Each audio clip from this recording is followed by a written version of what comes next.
and then he's going to jump up. So today we're going to be talking about, it might be triggering to some, but we're going to be talking about gambling addiction.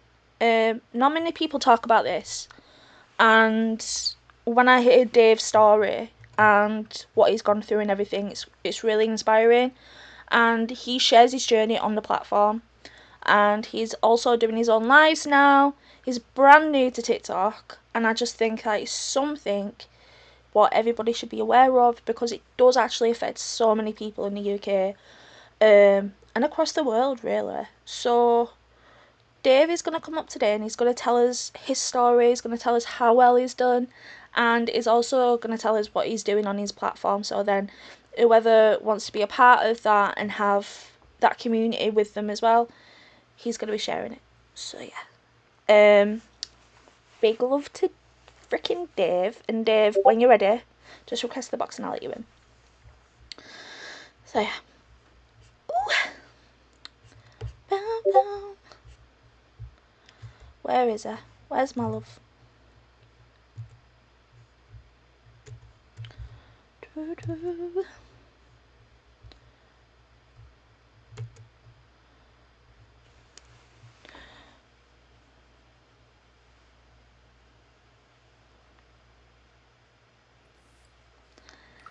Hello, mate. How you doing? I'm okay. How are you? I'm alright. I'm Yeah, so happy that you're on here today. no, thank you very much for having me. No, I You're appreciate welcome. it. You're absolutely welcome. So how's it going with you? Is everything alright? Yeah, no, everything's good. Had a busy day at work, but I've been looking forward to this all day. It's been putting some new content out, with it being Addiction Awareness Week. Mhm. No, good evening everyone, and no, thank you for so much for letting me on to your platform, and helping spread awareness. I appreciate that. It's no problem. We had Leslie in on Monday. I was watching. I was watching. It were amazing. And I were aware it were Addiction Week, hence why I asked you and Leslie to come in this week and talk about your experiences, and plus your platforms are both kicking off now. You're building your own communities. I'm so proud to have you in our agency as well. It's been amazing. No, honestly, being in part of the arc has been a massive part, because I've got to meet all you amazing people, be inspired by you guys, and me and Leslie have got some exciting things coming along where we're going to collaborate and build a real recovery space, which is something it's really nice, in the way that there is people out there speaking about recovery on the platform. Not enough people, but there's a lot of people suffering in silence, and that's my goal, is to help that one person. If we can just help one person, that is me achieved what I've came on for. So yeah. So I understand that I don't know what's happening there. I understand that a lot of people these days, although gambling is an addiction, but not many people seem to think that it is. So how old were you when you first started? How did you recognise that you ended up with that difficult situation? So I'll give you a bit of a backstory, of share of kind of how I was brought up, and then how I was kind of brought into how I sort of first encountered gambling. So I wasn't. I've not got a story of that my dad was like a really bad gambler or anything like that. I was brought up well. I was brought up in a split household. So nowadays it's quite normal for split households and mum and dad to be separated, but back then it wasn't a big thing. Back in the early 90s, it wasn't a thing that was really known about. And when I look back at those times, did that have a contributing factor? It probably did, in all fairness. I realise now, rather than there was a lot of narcissism from one of my parents, and it's taken me 30 years to realise that. But apart from that, I was struggled with a bit of bullying throughout school. Something I've had to get a thick skin and kind of go for, build upon over the years. But never, the only gambling that was really in my life would be my nana and papa doing the lottery every week. And that was that. No, that was it. When things and I was introduced to gambling was when I actually started working in the betting industry. So when I was 21, I was there just before I turned 20, my 21st birthday. I was, that's when I started working for Ladbrokes. I'll backtrack a little bit. Throughout, my childhood and my teens, it was very normal, apart from, difficulties at school. In my late teens to early 20s, I got into my first relationship where I was in a domestically violent relationship, I'll be honest. And that's a story for another day. But that also, my mum had moved to the other side of the world. My first real kind of relationship, and I was able to, that was, and being a male, being the victim of domestic violence is one of those things that back then I remember telling the police and they laughed at me. Just That's laughed? it. Yeah, they literally went, "Hi, okay, yes, very funny." So like it was one of those things that just was. I think I remember there was a Tyrone storyline on Coronation Street, and I was so glad that was put out because I was like, "That's really, that's good," and it's talked about so much more now. But it's one of those ones that's still.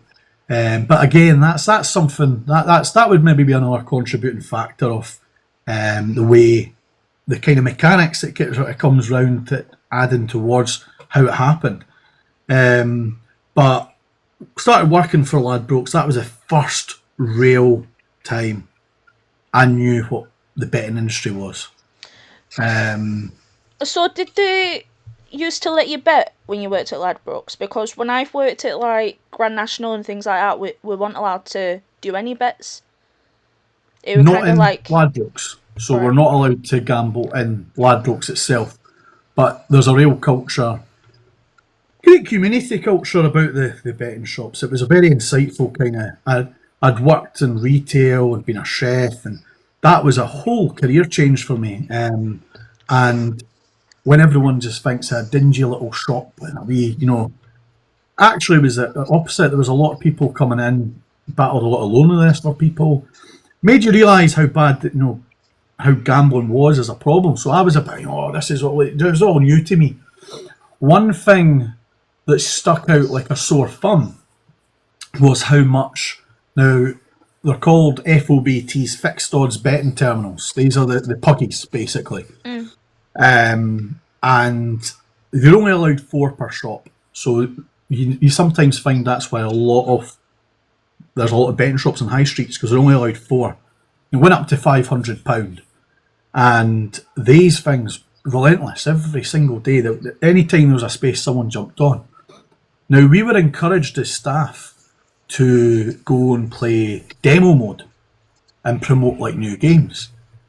So I'd probably say that was my first kind of experience of seeing the slots, because that was where my problem was with the slots. So I started to see that was my first kind of part of getting to get that thrill of the win, and that was probably the start of something to build up to what it became. People would come in saying, "Oh, I've got a tip. This is a great tip. With this, I know someone in this stable," and you would go along to William Hill and pop a wee bet on. It'd just be what you would do. Everyone would put a wee football coupon on, or a lucky 15, and that just sort of became normality. And that wasn't a problem at that point. That was just what it was like, and was earning good money, and doing a lot of overtime, and being around that, being in that industry you kind of got greedy. You know, you started to realise I want to win more, and I want to. I wonder what if. Now, big turning point was I remember I opened an online account, and I never bet online at this point. Now the online account opened it. I remember I opened it with Coral. This was well before the Ladbrokes Coral merger. This was a good, must be at least 5, 6, 7 years ago. And there's a game called Rainbow Riches, most popular game, biggest game in the slots industry in the world. It's starting to tail off now, but everybody would know. You know, I'm sure most people have heard what Rainbow Riches is. Yeah. This kind of little leprechaun, really good music, and it's got lots of interactive features. So I played it. I put £20 online. I'll give it a wee play, see what's all about. I ended up winning £800. And I was like, wow, what's this all about? £800, wow. Still remember to this day, went and bought a TV, bought a sound bar, everything what you're meant to do when if you win that, you know. Oh, absolutely brilliant. So what happened is the snowball effect from that almost is you started to go, I wonder if I could win that again. I wonder if I could win that again. And you get into a habit of increasing your stakes. Now remember, What happens if you increase your stakes? Why you increase your stakes, obviously you're losing more money, but you can win more money. So Right, remember how I okay. told you in the shops the maximum you could win is £500? Online it's uncapped. Is it? Yep. Online, it's better than it was online. There is a lot more restrictions, and they do a lot more checks now. Right. But you can lose a lot of money online. You've not got that person saying, "Oh, are you okay? Are you sure?" You're just there. So I actually stopped gambling for a wee while because in 2020, my son was born. So, you know, that was my focus was purely there. I'd left the betting industry at that point as well. I've got a job as I wanted to try and I got a job in the co-op as an assistant manager. I thought, right, I need to kind of find I wanted to provide for my family basically. Ended up working for WH Smith and got in the pandemic in a hospital store, and it was probably for being born in the January of 2020. I really feel for my son because he didn't realise what was ahead of him. That for the first 3 years of his life he was going to be in lockdown, and 2 to 3 years. The strains of obviously me working in the hospital, not being much support there. Unfortunately, there's a relationship breakdown, and I had to go through access court battle basically to get access to my son, and that was really difficult. That was really difficult, and that took a massive strain on my mental health. Yeah, that's when that they thought sort of came back. I was needing that dopamine hit because when you're on these slots, like you zone in, you actually zone in, and you're constantly thinking, right, I could win that again. Financial strains. I was on my own. What were your routine like when you're like doing all of this? Where it's surrounded by when you're gonna go do it? I would isolate myself from others. I would have a routine. I would basically, the best way to describe it, you know, when for anyone that's on the app, you know, when you want to like just sit and be on TikTok and just be scrolling, doom scrolling. Yeah. It's almost like that. You kind of just get roped in before you know it. You've lost 2 hours of your life. And I was not sleeping. I was up all night. I was up till silly o'clock in the morning. This is the point of when I really started to get dangerous with my stakes, and in 2022 I won £50,000. 50 grand. Yeah, What did you do with that? I've not got it anymore. It all went back. Oh, I went back into gambling. Yeah, Whoa. absolutely. That took a bit of time. It wasn't. It's not. Didn't just happen all of a sudden. I remember I was kind of built. I'd won about. I think it was about 4,000 or 5,000, and I started to put my stakes up, and I think it had got to about 12, and then I started. I think I was doing something like £100 a spin. So think of that. How quickly you could lose everything. I think Yeah. it got down to the low thousands, and I was at that point. I was like, oh, I cannot believe this. And then I got into this feature, and I remember. I think I actually remember it. I didn't believe what I was seeing. I thought it just said 5,000 or something.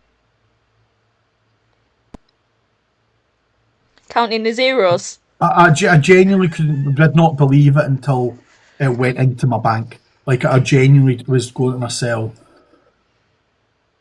I was like, this is just. I'm not. There's not. This is not happening. But the problem with that is I didn't earn that. I won that. Yeah. That wasn't hard earned money.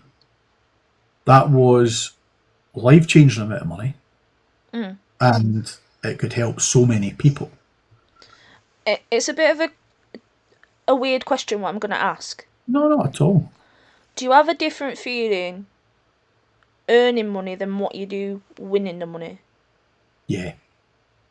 Can you describe it? Winning the money's got kind of mixed emotions. It's got a kind of thrill factor to it. It doesn't. It feels wrong.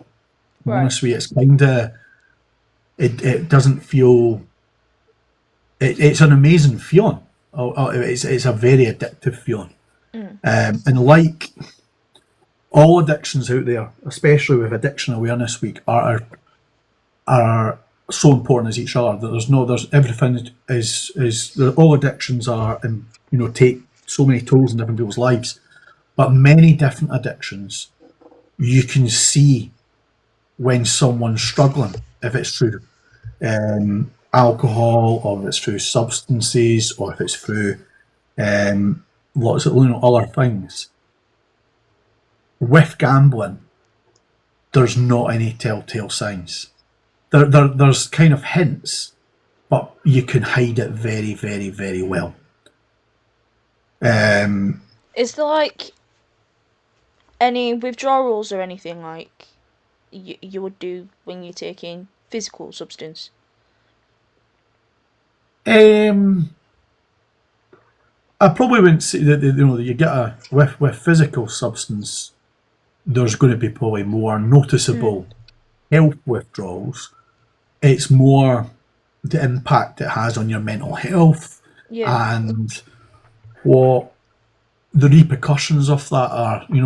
So the withdrawals, I would probably say, in the way of you would budget your money into gambling money, and then you would put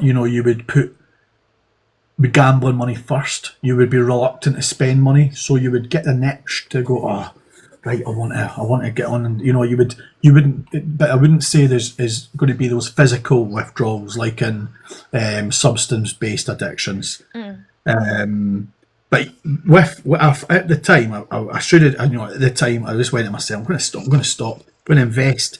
I did invest. I invested some of it. It was one of those feelings. I've never had money like that in the bank. I've always been quite anxious with my money as well, thinking I'm going to run out of money. This is an interesting part as well, where and this just talked a lot about on the app now, and I love that it is, because it's so important. It is. Now, I'm going to, and part of my journey is I'm going to start going down this journey as well. where I have undiagnosed ADHD. I can't get a diagnosis. I've been told by doctors that you may have it. Another situation I've been laughed at by a doctor where I asked for a diagnosis. I know you've recently, I've been following you as well, Charles. I know you've recently had the autism diagnosis, which is that's not. I'm so happy for you, but being laughed at for that when the doctor went after you're 30 years old. You don't, Yeah, 32. like it took me when I got my diagnosis. It were a while for me to get it originally. Mhm. I tried getting assessed last year, but I don't know what happened, and then I ended up in crisis this year.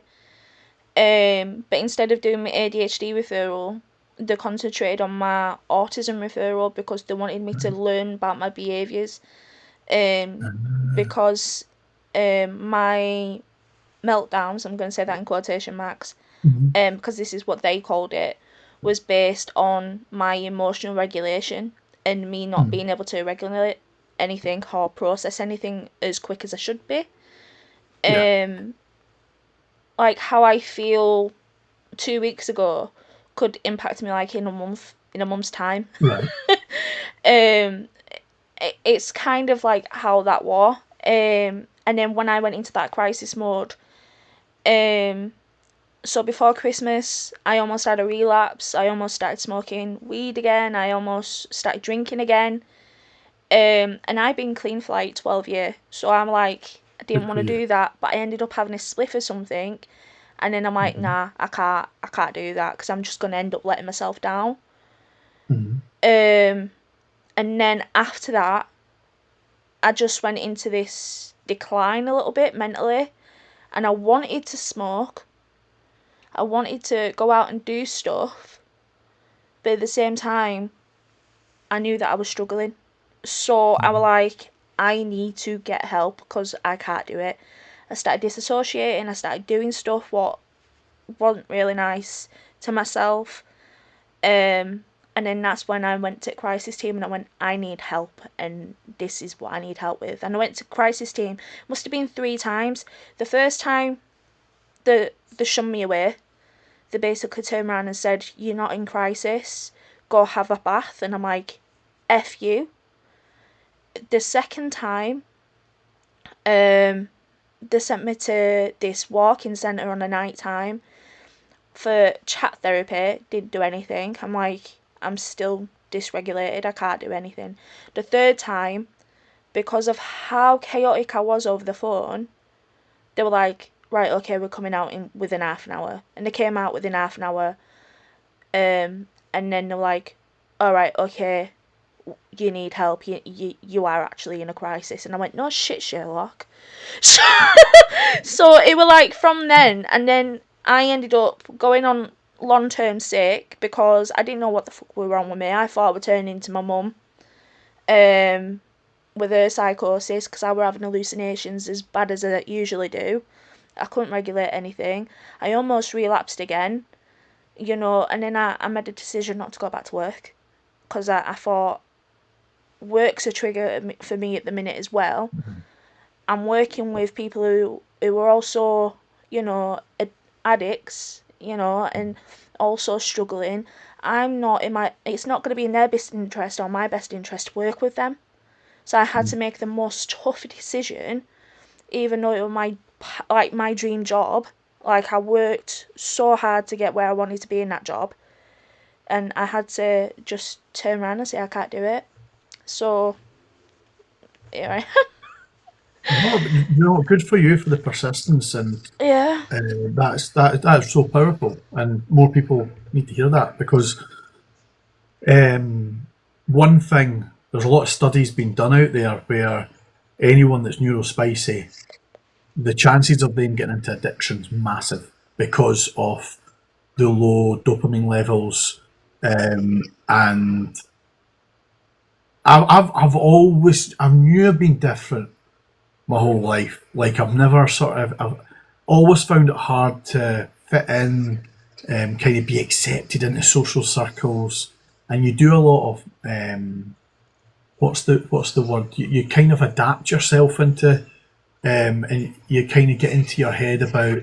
wanting to be liked, and I've had to learn a lot of things over the, being 32.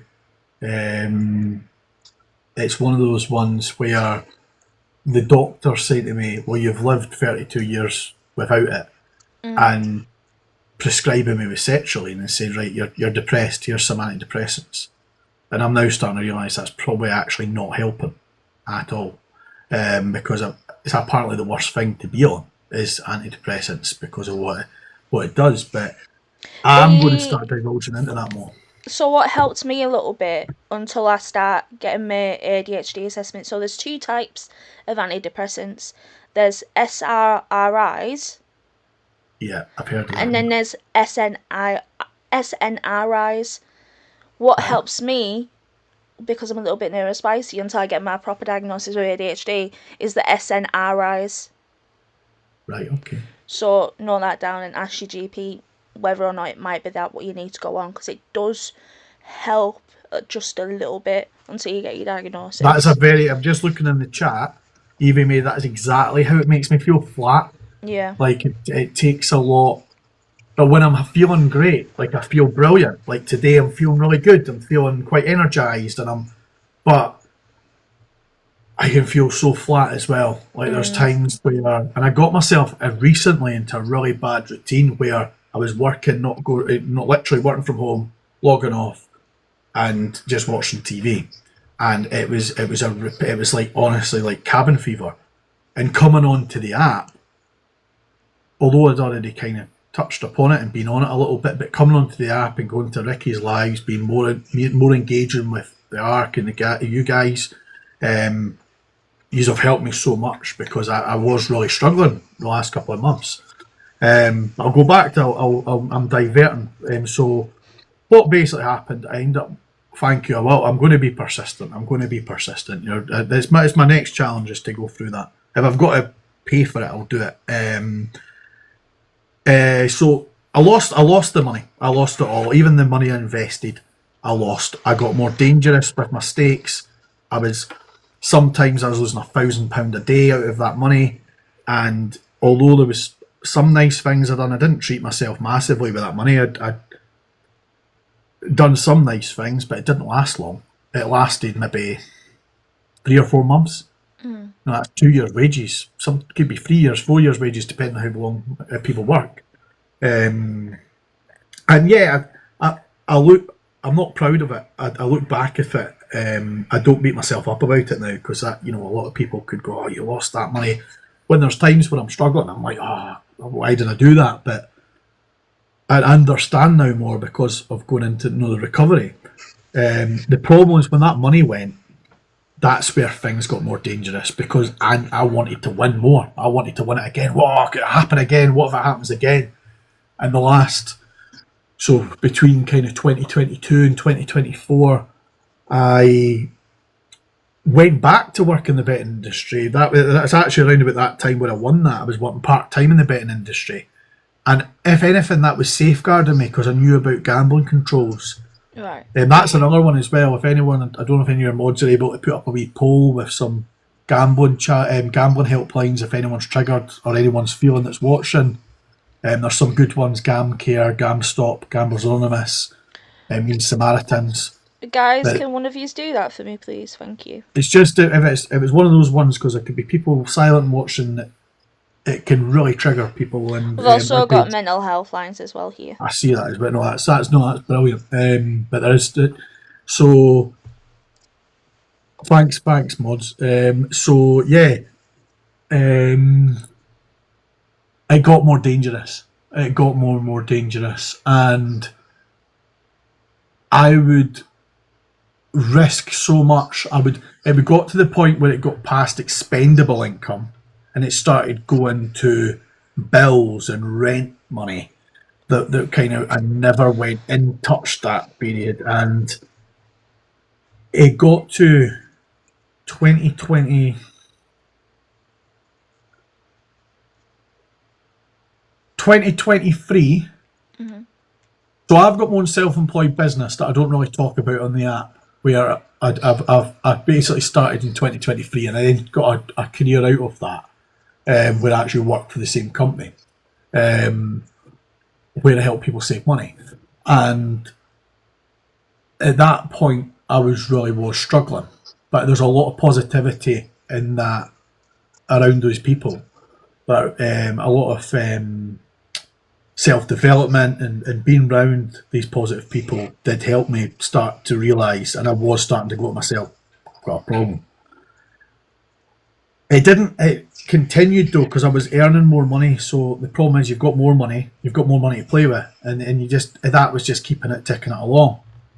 I left the betting industry because I wanted to focus more on the self-employed business. And if anything, the irony is that was probably a safeguard because I was around it. But there would have been times I was sitting spinning in the bookies while meant to be responsible for other people who were gambling. One big thing in the betting industry, and it's not spoken about a lot, the betting industry is all about safeguarding customers, but not staff.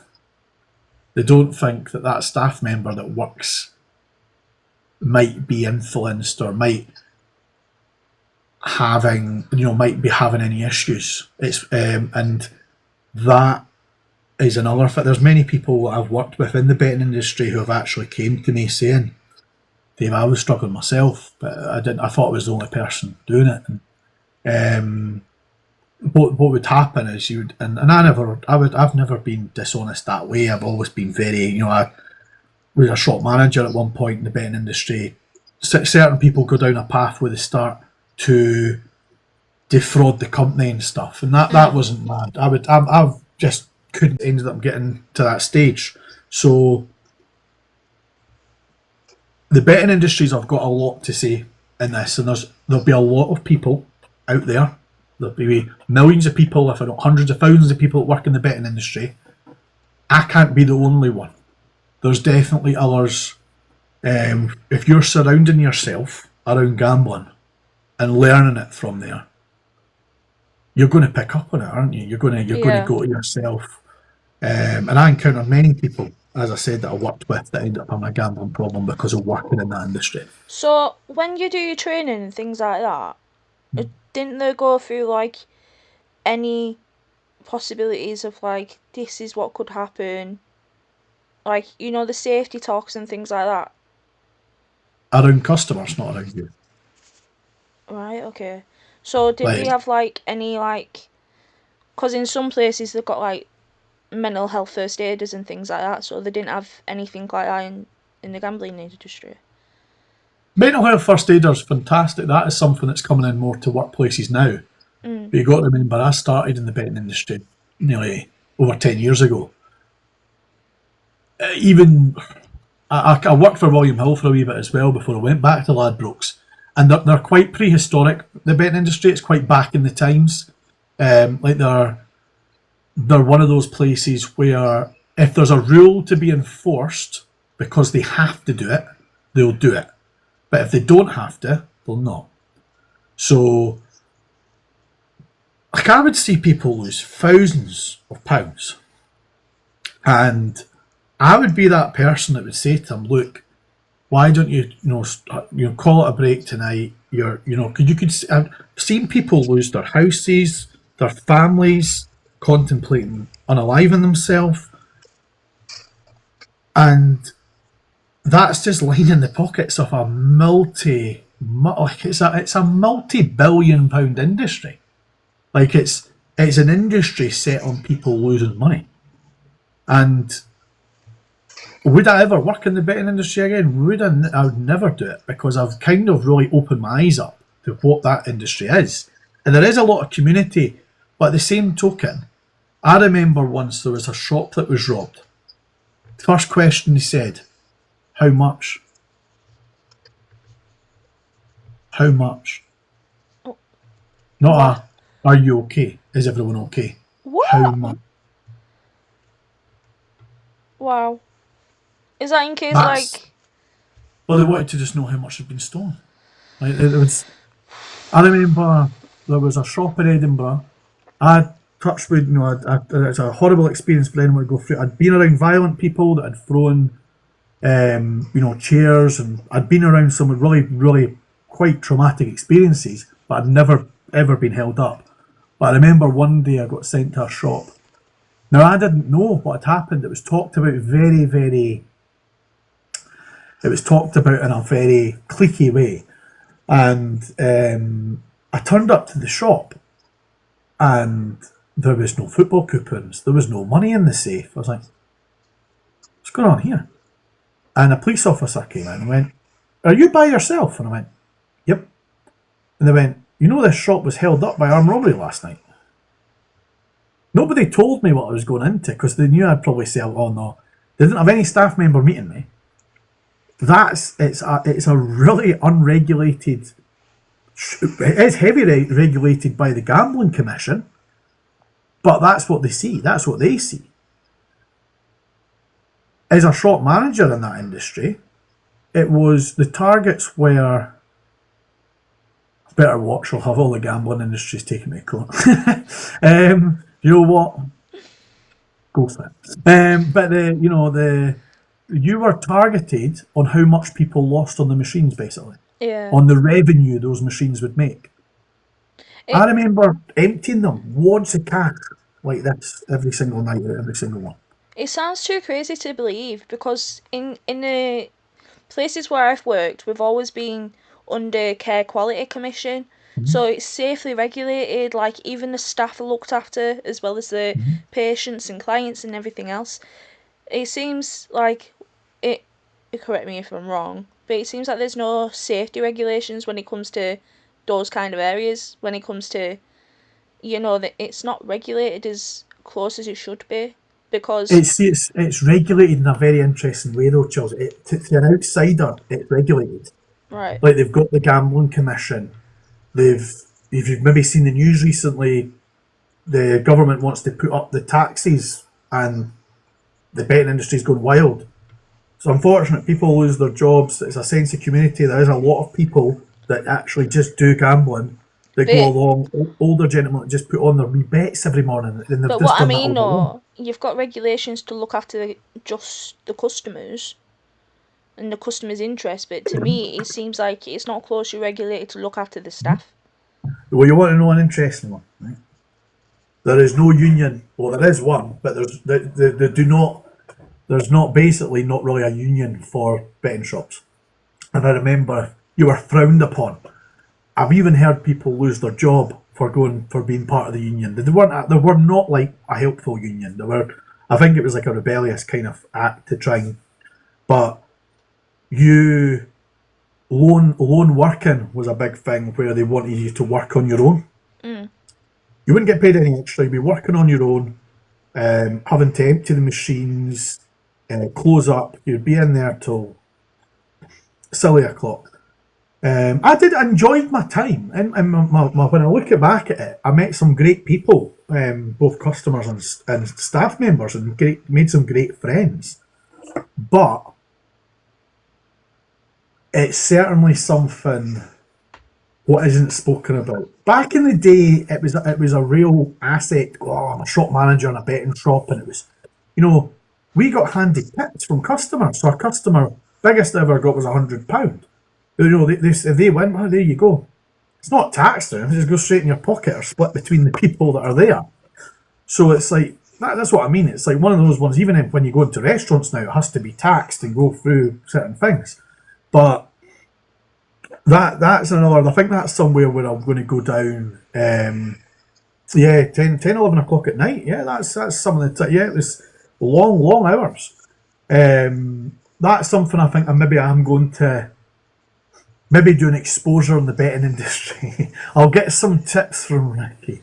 But that is something like an exposure on the betting industry, because it is, they get away with it, and they have done. And if you look at the amount of money that these companies make, it's billions of pounds worth of profit. And they're profiting on people losing money. But that's me just digressing again. ADHD. But It's interesting. To me, it is interesting. It's one of those. So let's the turning point. So I'm going to get to the hardest part of where things had to get to its kind of peak, and it had to change needed to happen. So I remember it. It was 400 and how many days were we on? 462 days ago. That was the 28th of August 2024. It was a Thursday. I was with Monzo Bank. I'd kind of went through a kind of lucky spell where I'd win like £600 every month for a while, and I just kind of got into a habit of it. So this is where things went. I'd lost, and I was Monzo. With Monzo Bank, you get paid early. You can get paid like 4 o'clock before. The payday was meant to be a Monday. It was a bank holiday, so I got paid on the Thursday because it was meant to be the Friday. I got paid on the Thursday at 4 o'clock. By 6 o'clock, all my wages were gone. All of it. So within 2 hours, just gone. And you just don't. The problem is you don't know when to stop. You zone. You completely. As I said, it's very similar to being on TikTok. You zone in, and you don't. Things that are no longer don't feel like a reality, and that feeling is the worst feeling ever. That was one point of when I really started to contemplate if I wanted to be here much longer. And I really went to myself, I've let people down, I've let myself down. It's when at the acceptance stage I was starting to realise this needs to stop. I'd kind of went through patches of where I'd got out of it, where I'd lied, told my dad that my bank account had been hacked, and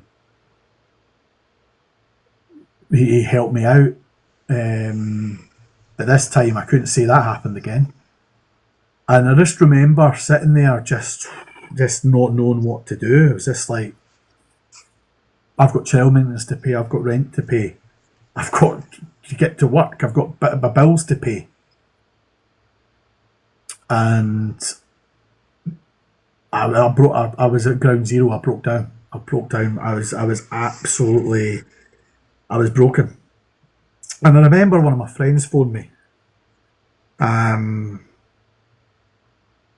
And I didn't want to pick up. What I would do when I lost, you wouldn't see me for days. I would disappear, and I would always say it was because I was ill. And I remember she said to me, "What is it? What's wrong?" "Oh, no, it's nothing. I'm okay. I'm fine." "Come on, what is it? Put it out into the world. It's not that bad. Come on. What if you put it out there?" And I said, "I've got a gambling problem." And I still, even saying that now, I can feel that weight coming off my shoulders.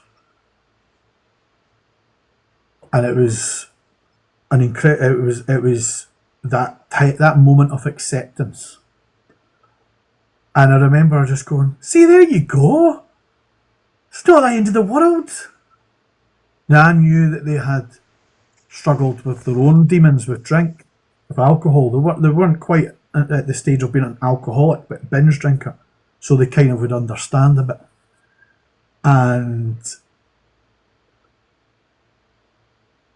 it was a tough moment. I'll be forever thankful to my friend that was there. And they told me, "You're going to have to speak to your dad." Mm. And I was like, oh no. So I remember speaking to him, and he went mental. So and I deserved everything that came to me. I felt terrible because my sister was in hospital. I tried, and I was like, no, I'm not telling him, not telling him. He got out of me, but I was trying to prolong it a wee bit because I genuinely was just like, no, like my sister's in hospital. I'm not putting them through this. I was honest. I told him, and he kind of, I had to be honest and tell him everything that happened, and he said, right, and this is the turning point. I'm not helping you. Best thing you ever done. I'm not helping you. You're going to have to get yourself out of this one. So I was very grateful. A couple of my friends helped. I had to go again. I had to go to one of the things I had to do was I had to go to the job centre and get a crisis loan.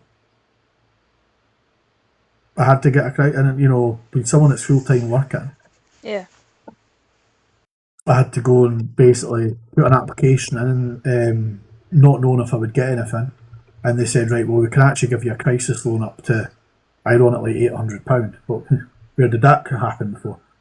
And you can pay that back even if you don't get accepted. This will help you. And I was like, right, okay. And no, genuinely at that point, that night, my friend made me go into GamStop, GamBan, which is now that's another one to put out there, guys. GamStop and GamBan is an application that stops you from betting online. It self-excludes you from every website in the UK. Oh wow. And if you try and join, it's like in an algorithm. Basically, it just doesn't let you because you've got to give like ID. And I remember I got down to my last deposit and lost everything, and it said, "We think you might be having a problem. We've restricted any more deposits for you." I went, could you not done that? Could you not done that an hour ago? I might have had something left. But that's the way that they work. That's them saying they've done their bit, but the damage has already that's happened. So my dad said to me, right, enough's enough. You need to get an intervention here. Mm. So I had to bite another bullet. But I'm so grateful that I did. I reached out to Gamblers Anonymous Scotland and admitted I had a gambling problem. And on the Tuesday, so you've got to remember that was the Thursday, on the Tuesday, I attended my first meeting at Gamblers Anonymous. So that was, what happens in the room stays in the room. Yeah. But I can talk about the structure. I just can't talk about anything that happens there because it is a safe space for everyone. Yeah, exactly. It's like that with all of the groups. If you ever go to it, even mental health groups, whatever gets said stays in the room. No one talks about it. You can talk about Absolutely. how you felt when you go there, and how it was Well, in my head, orchestrated. in my head, child, I was like, this is just going to be a room in a church hall with circle of people, Saying and it is. hi, my name's so and so. But the thing is, it is that. That is what it genuinely. It was even in a church. I was just like, but I tell you what,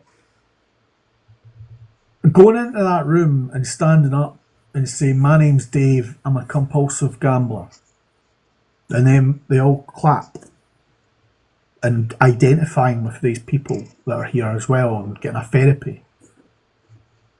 It's incredible. It's all self-funded and self-supported, and it's an incredible organisation. There's GA all around the UK, worldwide actually. Yeah. But GA Scotland's the one. I think I'm maybe going to do a bit of work to maybe try and raise some money because they are completely self-funded as an organisation. I went onto a live chat, so I want to pay back some service doing that as well. And someone phoned me and basically said we'll do a meet and greet and everything like that, because obviously I was not, I don't think they were petrified, but I was almost like, oh, this is just going to be a room full of like old men that had been, but not at all. There's all different types of people, and do you know what the most ironic thing is? In the rooms, most people don't talk about gambling. They just talk about problems that get off their chest. It's those problems that get you down that line in the first place. So being able to me, that's my medicine. It's absolutely my medicine that gets me through my toughest times. Is I look forward to going to my meeting. And the amazing people, you don't feel judged, you feel supported, you feel you can support other people, and it's truly a really inspiring place. And I would highly recommend anyone that's going through any form of addiction, because there's CA, GA, they all come from the same place. They all use the 12-step recovery program. Something that I'm actually going to go down. I'm going to do the 12 steps, and that will be really going on character defects. But I have to say, if it wasn't for Gamblers Anonymous in the rooms, I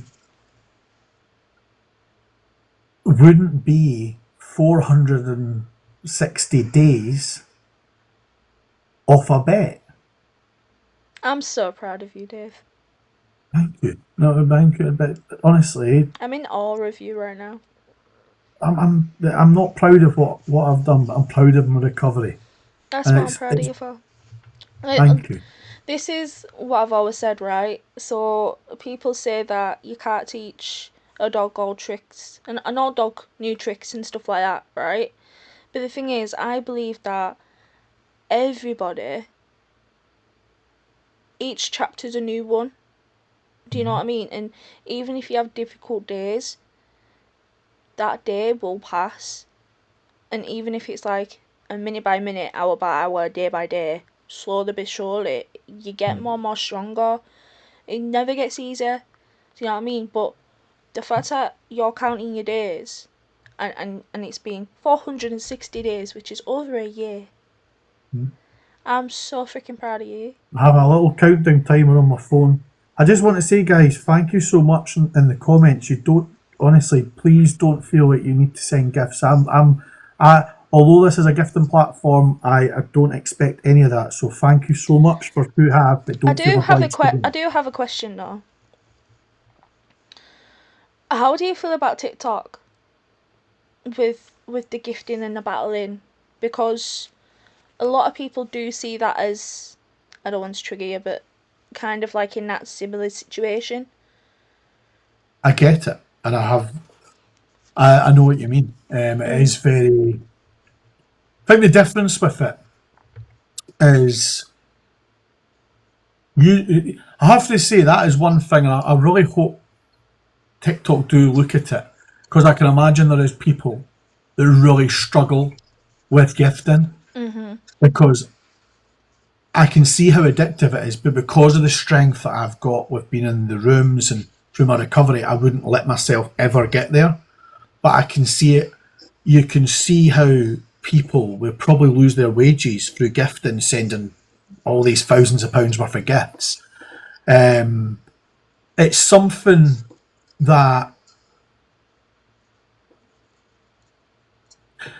probably makes me feel uncomfortable a little bit of the idea of me doing battling. I've done some friendly battles, but I would rather be doing lives a bit like this. Yeah. And I would feel uncomfortable.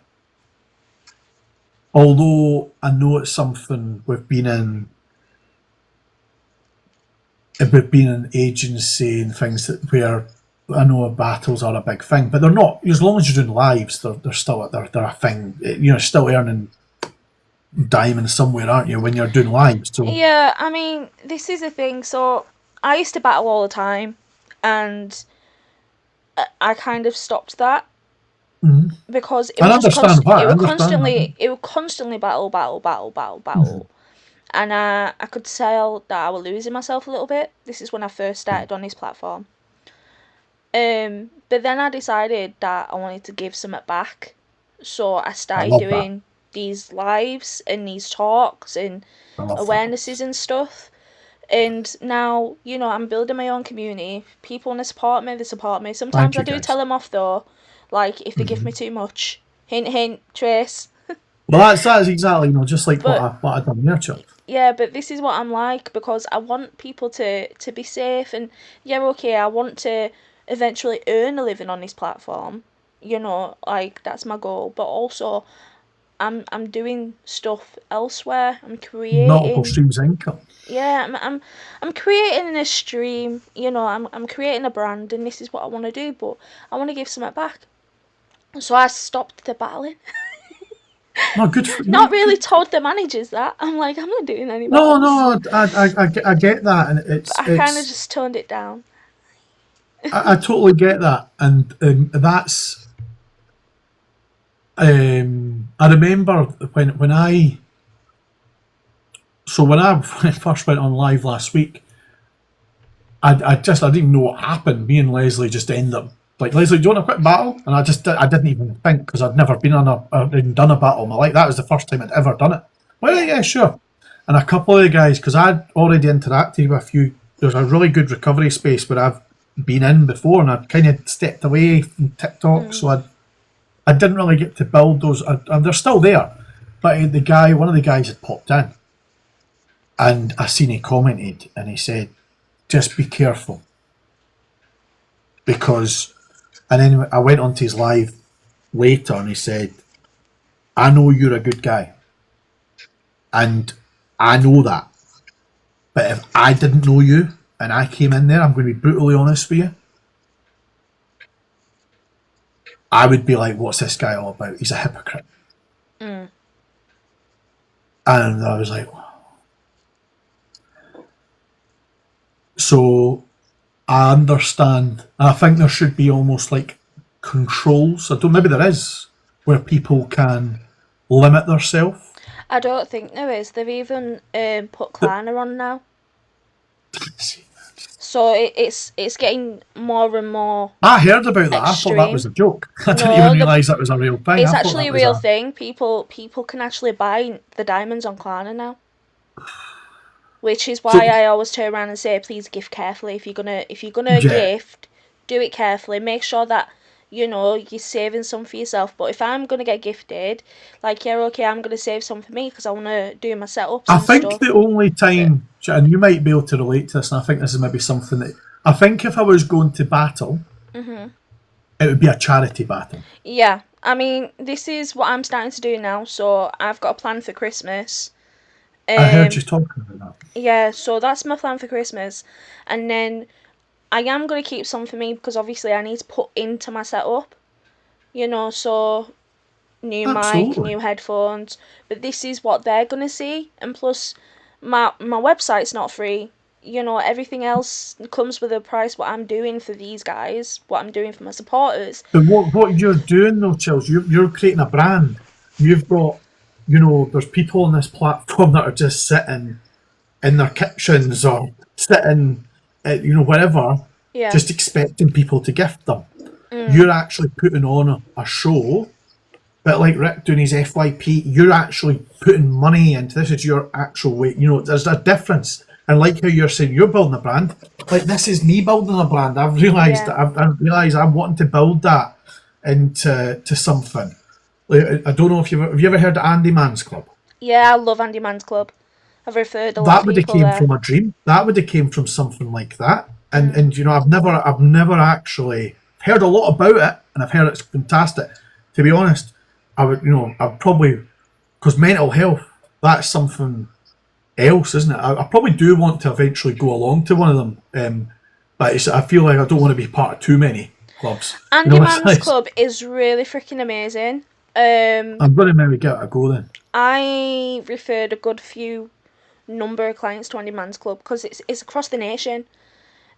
We've got It's it in. amazing how they've grown as well. They've grown Yeah, so they're much. freaking amazing, And they've got all honestly. the bands. And do you know what I think that's the stigma though? There is a stigma that it's okay not to be okay. But there's also a lot of stigma where the whole men have feelings too. And then there's a lot of times where guys will not talk, and before you know it, and that goes across every single gender, that there will be people that will bottle things up and they'll not, and before you know it, the unfortunate's happened. No, And I completely agree. Like, no, like when I cry in front of my dad when I have a meltdown, he's like, "You want to be a boy, man up," and I'm like, "You can't say that to me when you cry." And my dad used to be really. He's got a feminine side because he's grown up with sisters. He's the only boy. Do you know what I mean? So he's the one who's had to brush the hair and look after him sometimes while my grandma were working and stuff like that. Do you know what I mean? So he's looked after my aunties and that. But then we've always been told if you're grown ass men, suck it up and don't cry. Like, don't show any emotion. You're not allowed to. But then it builds up and builds up and builds up. But the way absolutely. you express yourself sometimes, when you do express yourself sometimes, it's like it's wrong. And people judge. And people say, you're manipulating, you're doing this, you're doing that. And it's not. But that's what, to me, feels like when people see men in that vulnerable situation. I don't know what it's like for you. No, absolutely. I couldn't agree anymore. It's you're I've always worn my heart on my sleeve. I've always been someone that I was predominantly brought up by my mum, so I've probably got quite an emotional kind of side. I was around my mum and my nana. They were the people that predominantly brought me up. So I feel comfortable crying. I feel comfortable showing my emotions. Where on the other hand, you have got a lot of men that will have had that. You're a man up. Like, I've never been around that. My mum's always been the person who, she's always talked about emotions, and in later life, I've realised through it's not a nice thing to say, but I'm starting to realise that was actually a narcissistic parent because I was turned against my dad. I don't think they quite realise it, but I've started to accept the fact that I was actually that narcissism. Of I remember, see, my dad at the weekends used to fill me with joy, and I remember once saying, I've lived half my life here. Could I go and stay with my dad? And my mum never spoke to me for 6 months. How dare you? How dare you? I brought you up. And when you actually look back at it, that's narcissism. Like, it is literally getting thrown back. So there's a lot of things, and I think it's one of those ones. But throughout the help of the rooms and different, coming on to here was, at first I was almost a silent watcher on TikTok. I had an account. I had nothing on it. It was just an account to doom scroll on. And it's the same account today of what this is. It was just like user 567558. I look like a very undercover enigma. But look at that now. Well, look, you get a fancy little cape, and you've got this. Like, before, that was my original username. But it's certainly helped me because what I do is I look back at what life was like before. Since I've stopped gambling, I've went into a new career. I've been to South Africa through my job. I've been able to go to different parts of the world, parts of the UK. I've been able to spend money without worrying. I've been able to enjoy life a little bit more, but there's still parts of me that is. I know there's character defects that I still need to work on, and I need to work on every day. And the whole thing as well is this is a recovery journey. Mm-hmm. it isn't just like a light switch that you're going to feel better. And if I stop going to the rooms and I stop working on my recovery, and I know I don't want to go back out into that world, because if you stop it, you know what's going to happen. All it takes, and although I'm on GamStop and stuff, there's a lot of, you would not believe the algorithms out there, because they still recognise that you gambled. There's actual adverts that go, not on GamStop. Like, and it's like it knows. I'm like, wow. Do an exposure on that as well. But yeah, think you not on should. GamStop. There's a little theory though, isn't there, that your phones do listen to you.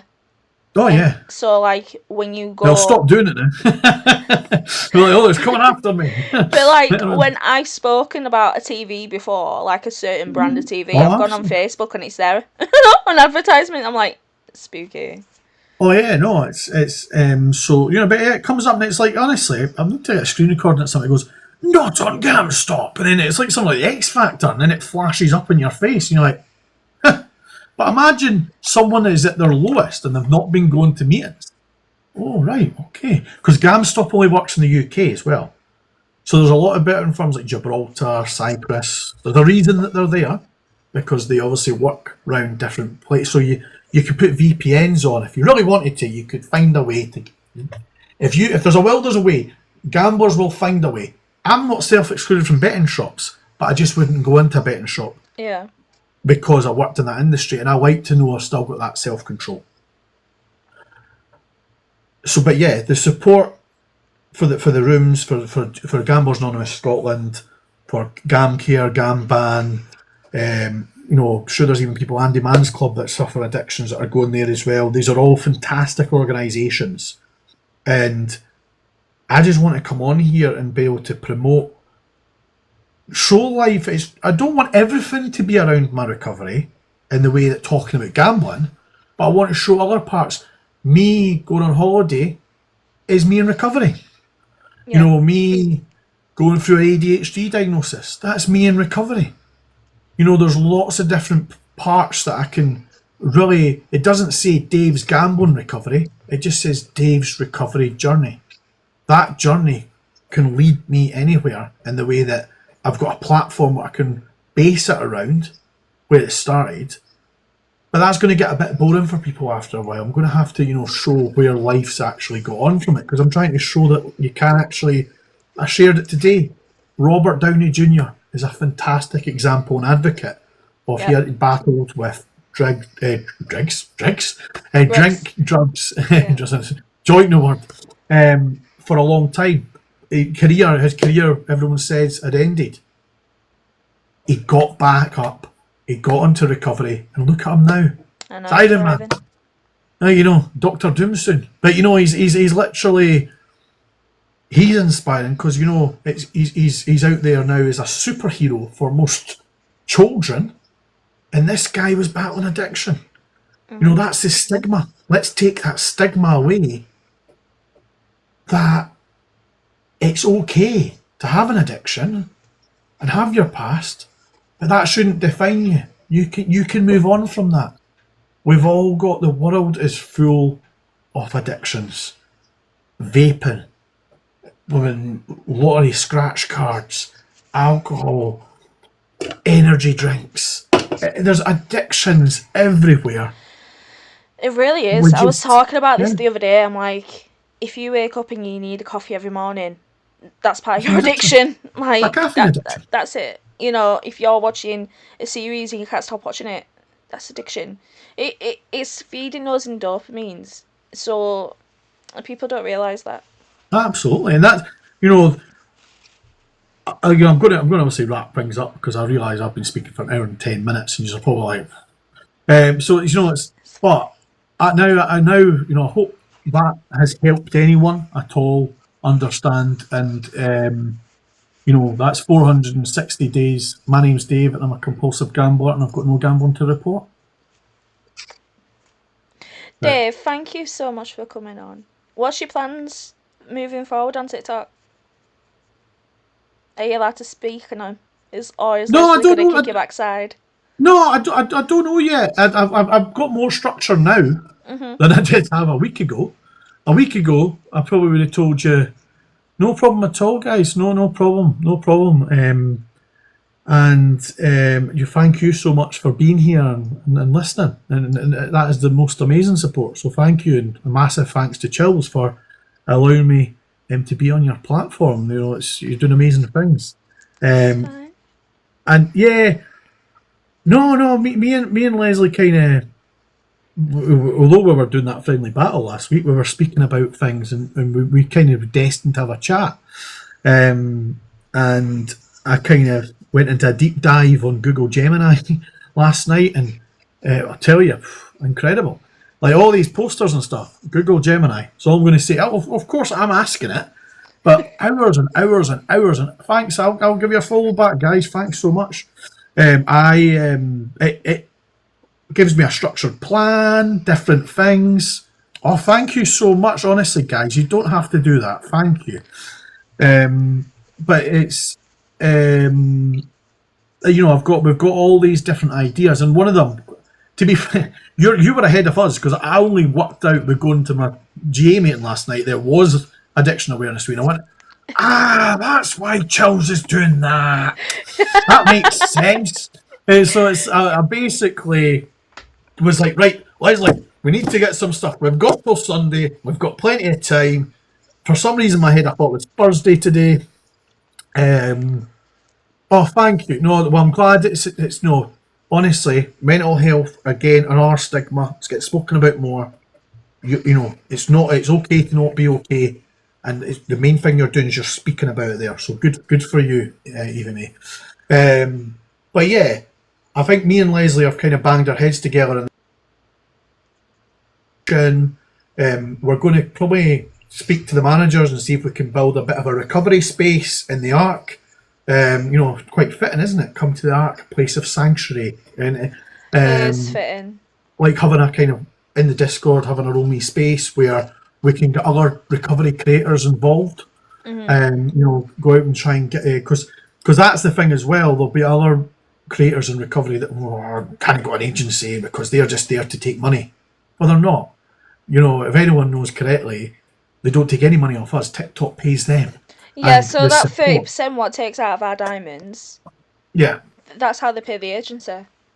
Yeah, so it's certainly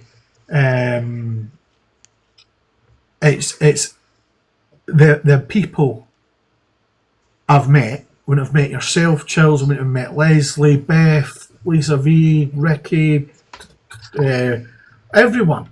Literally.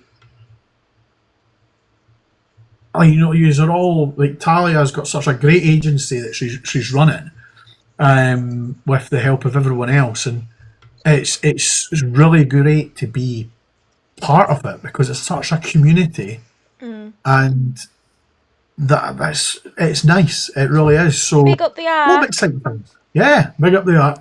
Whoop, whoop. So yeah, there's a lot of different exciting things. We're going to do, doing things a bit like exposures or deep dives into people that are struggling. Hi, Bobo. With addiction, maybe doing like a kind of talking about, maybe like a fact file on Robert Downey Jr. Or like other people saying, right, tonight this is our topic. We're going to talk about this person and look what because a lot of people might not even know that. There's so many people that have. Demi Lovato, another person, she struggled massively. I love her song. Especially the song Sober and Warrior. Those two songs hit my... Jelly Roll, Winning Streak. That is a fantastic tune. That one is talking about going into the rooms, but it's not, I think it's to do with, I think it's 80. He's going into the rooms and he's saying, it's called Winning Streak, but it's a song, it's so relatable. It's like, sitting in a church basement and like not knowing what to expect. Recovery, James Arthur Recovery. It's great that these artists are bringing out more and more content for that. Yeah. That is so important. But yeah, there's so much that can be done. And I think, you know what? There's so much drama talk out there, isn't there? There is, and I've been a part of it.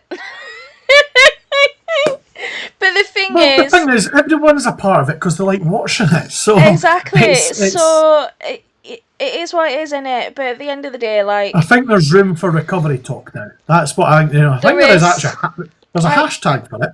So big up recovery talk. yeah, I think that there's a massive room and a massive space for recovery talk, and not many people talk about it because it's like triggering or not ready to be talked about yet, or I'm not ready for this yet. And I get it, I understand Yeah. it, but this is why even if my room's really small, a recording of it's still going to go onto my page, still Absolutely. going to go everywhere, so people in their own time can go watch it. Mhm. And even if it helps one person, that's all that Absolutely. matters.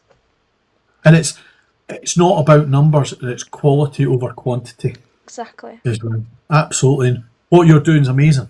Like Thank you. it's you've got the fact that you're looking for a way to take yourself away from that and making something for yourself. You should be really proud of yourself. Thank you. Because it's great. It really is. But thank you so much for inviting me in. I always enjoy I come into your room watching all the time, so I I always do. enjoy your shows. I see your little face all the time, and I'm like, ah, it's not Dave. So your video's gonna be on tonight or tomorrow. Okay. Tomorrow's Appreciate latest. it, no So problem. it's gonna be on my website, and it's probably gonna have a summary of what we spoke about. It's gonna be on YouTube. It's gonna be on Spotify. It's gonna be all over.